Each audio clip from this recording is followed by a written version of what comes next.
고린도후서 3장. 우리가 다시 자천하기를 시작하겠느냐? 우리가 어찌 어떤 사람처럼 추천서를 너희에게 붙이거나 혹은 너희에게 받거나 할 필요가 있느냐? 너희는 우리의 편지라 우리 마음에 썼고 무사람이 알고 읽는 바라.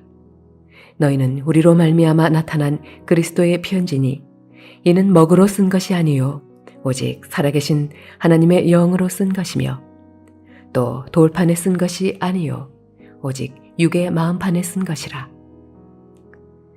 우리가 그리스도로 말미암아 하나님을 향하여 이 같은 확신이 있으니 우리가 무슨 일이든지 우리에게서 난 것 같이 스스로 만족할 것이 아니니 우리의 만족은 오직 하나님으로부터 나느니라. 그가 또한 우리를 새 언약의 일꾼 되기에 만족하게 하셨으니 율법 조문으로 하지 아니하고 오직 영으로 함이니 율법 조문은 죽이는 것이요 영은 살리는 것이니라. 돌에 써서 새긴 죽게 하는 율법 조문의 직분도 영광이 있어 이스라엘 자손들은 모세의 얼굴에 없어질 영광 때문에도 그 얼굴을 주목하지 못하였거든. 하물며 영의 직분은 더욱 영광이 있지 아니하겠느냐. 정죄의 직분도 영광이 있은즉 의의 직분은 영광이 더욱 넘치리라. 영광되었던 것이 더 큰 영광으로 말미암아 이에 영광될 것이 없으나 없어질 것도 영광으로 말미암았은즉 길이 있을 것은 더욱 영광 가운데에 있느니라. 우리가 이 같은 소망이 있으므로 담대히 말하노니 우리는 모세가 이스라엘 자손들에게 장차 없어질 것의 결국을 주목하지 못하게 하려고 수건을 그 얼굴에 쓴 것 같이 아니하노라.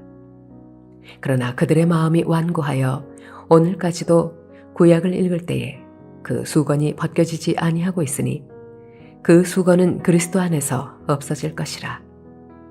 오늘까지 모세의 글을 읽을 때에 수건이 그 마음을 덮었도다. 그러나 언제든지 주께로 돌아가면 그 수건이 벗겨지리라. 주는 영이시니 주의 영이 계신 곳에는 자유가 있느니라. 우리가 다 수건을 벗은 얼굴로 거울을 보는 것 같이 주의 영광을 보매 그와 같은 형상으로 변화하여 영광에서 영광에 이르니 곧 주의 영으로 말미암음이니라. 할렐루야. 사랑하는 블레동교회 성도 여러분, 오늘 하루도 주와 더불어 동행하는 복된 삶이 되시길 바랍니다. 하나님이 우리에게 주신 편지가 둘이 있는데요. 하나는 신구약 성경책이고요. 또 하나는 크리스천들입니다. 바울은 오늘 본문에서 우리를 향하여 너희는 그리스도의 편지다 라고 이야기합니다. 바울은 왜 우리에게 그리스도의 편지라고 이야기했을까요? 본문 1절에 우리가 다시 자천하기를 시작하겠느냐? 우리가 어찌 어떤 사람처럼 추천서를 너희에게 붙이거나 혹은 너희에게 받거나 할 필요가 있느냐라고 말합니다. 당시 고린도 교회 내에는 사도 바울을 적대시하는 무리들이 있었습니다. 그들은 편협적인 유대 의식을 가진 그런 유대주의자들이었고요. 그들은 끊임없이 바울의 사도성에 대해서 여러 가지 것으로 불평하며 비난하였습니다. 그들이 비록 예수님을 믿고 교회 공동체에 들어왔지만 그들은 여전히 율법의 의식에 많은 영향을 받고 있었습니다. 그러므로 사도 바울이 오직 믿음으로 구원받는다라는 이 진리에 대해서 그들은 여전히 유대의 전통을 따라 할례를 받아야지만이 구원을 얻는다라는 이 의식을 결코 포기하지 않았던 것입니다. 그래서 끊임없이 사도 바울을 비난했고 또 사도권을 부인했으며 여러 가지 악평의 말을 퍼뜨렸던 것입니다. 자, 따라서 그들은 예루살렘 교회의 지도자들로 인하여 추천서를 받은 자기들이 정통성 있는 교사이며 사도 바울은 예루살렘 교회의 유대 지도자들로부터 추천서를 받지 못했기 때문에 정통성이 없다라고 이야기하는 것입니다. 그러한 그들에게 바울은 너희들이 예루살렘 교회에서 추천서를 받았다고 한다면 나는 고린도 교회 성도가 나의 추천서이며 그리고 그들이 그리스도의 편지다라고 이야기하고 있는 것입니다. 이제 바울이 고린도 교회 성도들을 향하여 너희들은 그리스도의 편지다라고 이야기하는 것에 중요한 의미를 같이 묵상하며 또 함께 은혜를 나누고자 합니다. 먼저 이 말씀의 의미는 첫 번째로 편지의 내용입니다. 편지의 내용에 따라 붙여지는 이름이 다르죠. 사랑하는 이들끼리 서로 사랑의 위로를 주고받는 편지를 연애 편지라고 이야기하고요. 또한 나라를 위해 수고하는 국군 장병들에게 보내는 편지를 위문 편지라고 이야기합니다.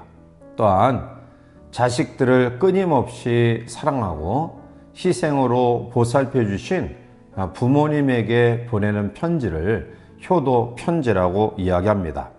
그 외에 여러 종류의 편지들이 있는데, 그러면 오늘 성도들은 그리스도의 편지로서 세상 사람들에게 우리는 어떠한 내용을 전하는 편지들입니까? 우리는 어떠한 내용을 가지고 이웃에게 다가가야 될까요? 사도 바울이 우리를 향하여 그리스도의 편지라고 이야기하는 것은 세상에 전달해야 될 편지의 내용이 바로 예수님에게 관한 것, 또한 예수님이 세상에 전달해주고 싶은 내용을 기록하고 있는 것입니다. 즉, 하나님께서 세상에 전달하고 싶은 가장 중요한 내용이 뭘까요? 그것은 바로 사랑입니다.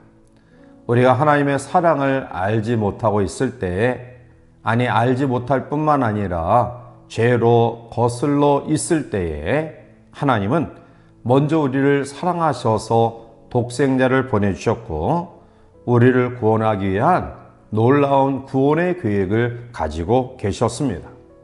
그런데 아직까지도 이 하나님의 놀라운 사랑을 알지 못하는 사람들이 많이 있습니다.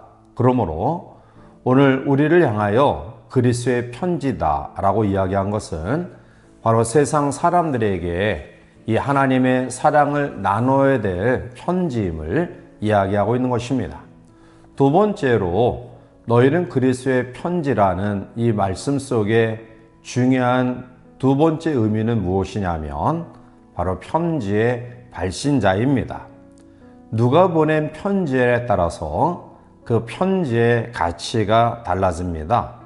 그러므로 누구의 편지냐라는 것은 대단히 중요합니다. 오늘 본문은 우리에게 누구의 편지라고 이야기합니까? 그것은 바로 그리스도의 편지라는 것입니다. 우리가 만약 대통령으로부터 개인적인 편지를 받다고 한다면 그것은 큰 영광일 것입니다.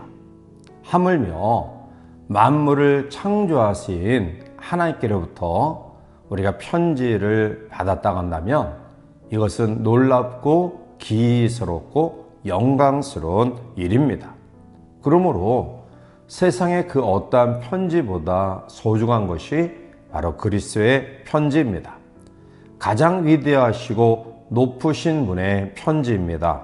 그러므로 우리는 그리스도의 편지라는 사실에 대해 자부심을 가지고요, 또한 자랑스러움을 가져야 됩니다. 사랑하는 성도 여러분, 오늘 본문은 우리에게 너희는 그리스도의 편지라고 이야기합니다. 이 편지에는 하나님의 놀라운 사랑이 담뿍 담겨져 있습니다. 그러므로 오늘 우리는 이 하나님의 사랑을 우리 주변의 사람들에게 아름답게 전달해야 될 사명이 있는 것입니다. 하나님이 우리를 먼저 하나님의 자녀로 부르시고 또 그리스도의 편지로 세우신 이유는 우리가 경험한 이 놀라운 사랑을 알지 못하는 사람들에게 나누도록 하기 위한 하나님의 놀라운 뜻이 이 가운데 내포되어 있는 것입니다. 따라서 이 하루를 살아가는 우리 모든 성도들의 마음속에 나는 그리스도의 편지다 라는 자부심을 가지고 여러분들의 말 한마디 한마디 또 우리의 행동 하나하나 속에 하나님의 사랑이 담겨진 그리스도의 편지로 아름다운 역할을 감당하는 복된 성도의 삶이 되시기를 주님의 이름으로 간절히 축원해 드립니다. 함께 기도하시겠습니다. 사랑과 은혜가 충만하신 거룩하신 하나님, 우리를 그리스도의 편지로 삼아주심을 감사합니다. 이제 우리가 받은 사랑, 깨달은 하나님의 놀라운 사랑을 그리스도의 편지된 우리가 자부심을 가지고 이 사랑을 우리 주변의 모든 사람들에게 나눌 수 있는 복된 삶이 될 수 있도록 인도하여 주시옵소서. 주의 은혜가 이 하루도 우리 가운데 충만하길 원하옵고 예수님의 이름으로 감사하며 간절히 기도하옵나이다. 아멘.